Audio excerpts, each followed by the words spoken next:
富婆手账 vs 穷婆手账。穷婆在1元店精挑细选，8一2买了一条长条胶带，是人鱼公主哦。再拿出满满一大包珍藏的边角料。富婆，出来 PK 做手账吧。富婆买了好多新素材，用不完，根本用不完。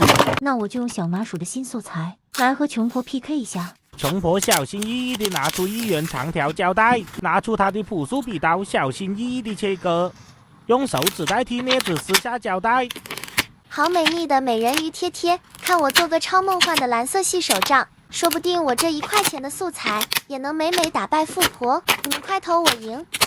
最后用手代替小铲子压平平。来吧，展示我的蓝色梦幻美人鱼手账，太好看啦！富婆酷酷开剪小麻薯的新胶带，接着激爽开撕，插图键也太解压了。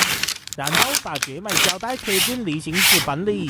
这已经是富婆的第2本离形纸本了。我要赶紧多消耗点胶带了。老规矩，先来个霸气围边，接着用华丽笔刀切割，再用镊子优雅撕下一张张绝美贴贴，把它们都炫进手账本里。来加入麻薯姐的绝美异形便签，每一张都好好看呢。富婆翻，然后美选中1张，掏出粉蜜桃点胶，酷酷贴上超炸的便签纸，精修一下边角。